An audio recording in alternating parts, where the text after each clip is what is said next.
to No Bones About It Puppy Day School. This week we are going to be talking about weight versus stay.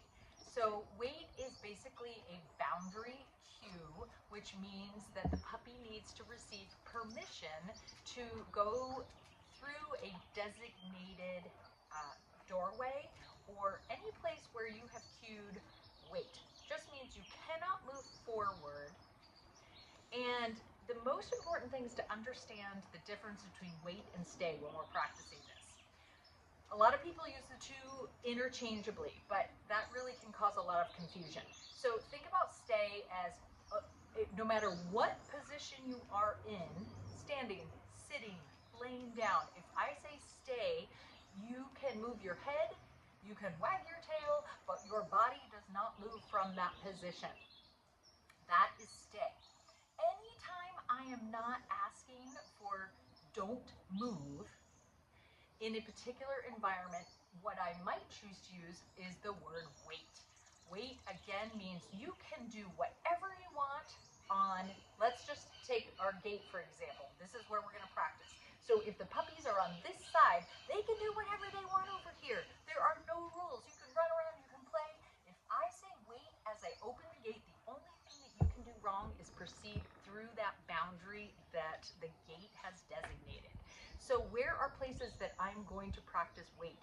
I am going to practice wait in the crate. When I open the door, the puppy hears the word wait.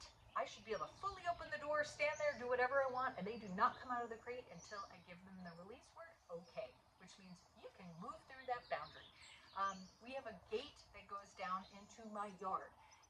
Every time I open that gate, in or out, I use the word wait. The puppy has to learn you may not proceed forward until you hear that cue. If I have doorways in my house, in or out, I practice. Imagine the practicality of walking. You've got a bunch of groceries, you've got things in your hands. You do not want your dog to go into the house because maybe they're soaking wet, they've been running around. Maybe you need to, you just don't want them in there, but you want to easily be able to open the door, walk through without having to fight with your puppy to stay outside. That would be a time when I always use wait. Every time I open the door to exit my home, I want to make sure I am all set before I let that puppy out. That is another wait time when I could use wait. I am a huge proponent of teaching your puppy wait in the car. When I open a car door, you can do whatever you want in the car, but you may not get out until I give you the cue. So if I have a giant hatchback and I open that, I should be able to say, wait, my dog does not jump out until they hear the release cue. They can move around in there. Now, is there a time when you might use stay, meaning don't move? I guess, but most people just don't want their puppy to jump out of the car when they use that cue. So here we go. Let's think about this in terms of value. We are always trying to create a sense of value so that the dog really wants to do something. So right here, anytime I open a gate, especially what's on that other side is our training environment. So everybody wants to rush in there. I want them to think when I hear wait, all the good things happen on the wait side. Nothing great happens on the other side. In this instance, it sort of does, but we're going to practice in both directions so you can see what that looks like, okay? So first what I'm going to do is grab a bunch of trees. You can see this gate, how it is going to open and close, okay? Open and close. All the puppies want to go through this gate. I'm telling them wait, and then go find it. And then I'm tossing some treats on the ground so that this side of the gate becomes super valuable. Okay, so wait. If anyone tries to rush through the open gate, wait. I simply close it.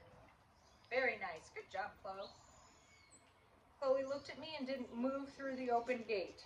Okay, so wait. Good job. Go find it. So I'm standing here, doors open, wait. Yes. If the puppies look over there, wait. Good, I'm only wait. Yes. If they try to rush through, I'm closing the gate. Then I'm reopening it and using my cue, wait, so that they understand staying on this side is what I'm looking for. So what I love for them is to walk up, wait, look at me for permission. What should I do? Go find it. Good job. Okay, now what I'm going to do is make it a little bit harder. I'm going to go on the other side of the gate. Okay. I'm still going to open the gate. Wait. Oops. My goal isn't to bonk them in the head with the gate, but I also don't want them to come through.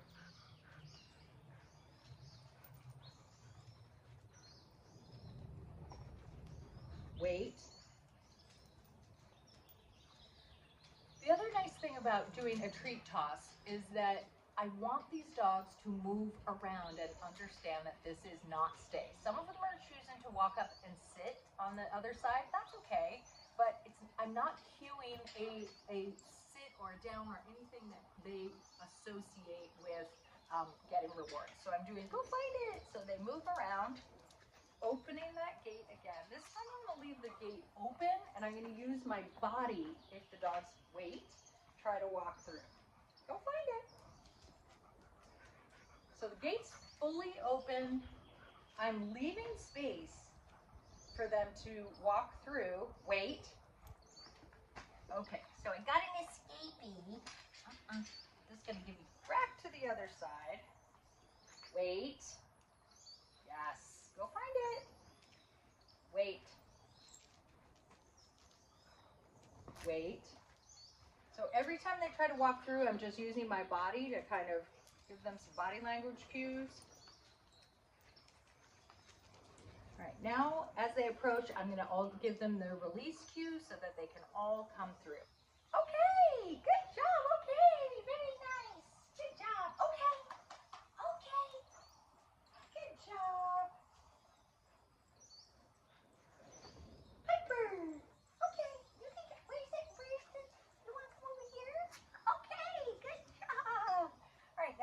Switch sides. So the other thing of note is that once I release the dog to the side that they are crossing over to, so they were waiting over here, I finally gave them their release cue, and what happens on that other side? Nothing.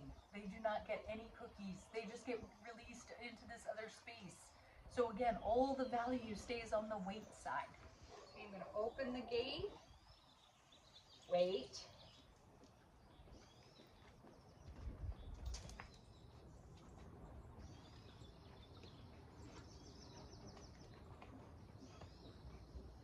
Wait.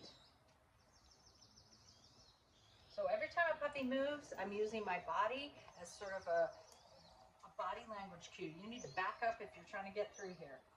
Wait. I'm giving lots of space for them to make a mistake. Wait. Good. Wait. So right now they all think when that door opens, they can come through. So right now it's like, oh, I opened the door. Of course I'm going to bust right through there. Wait. Go find it. Come on, right off your head, Chaz. Go find it. Wait. Really nice. So now I've got 7 puppies over here, including my dog, all waiting on the wait side. Some of them are sitting, some of them are standing. Wait. Very nice. Okay. Chazzy, break. Good. Nice. All right, so here we are at my gate. Got all the puppies. Okay, so I've got the gate right here that goes into the fabulous yard. They all love going through here. So wait. So you can see I'm opening the door. Wait. Good. Go find it. Go find it. So I'm now on the other side. Wait. Good. Wait. Good. Wait.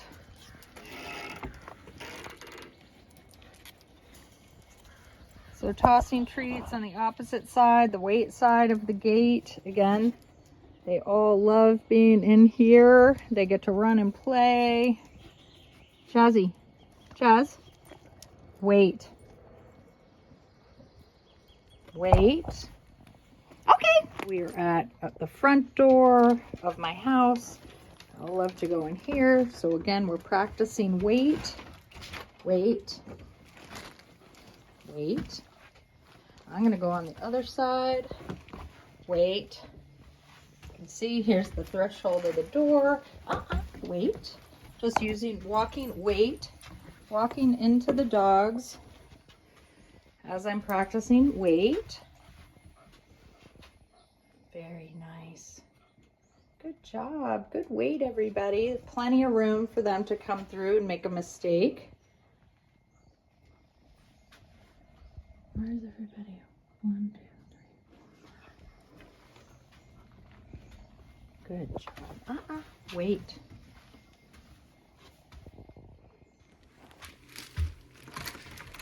Wait. Wait.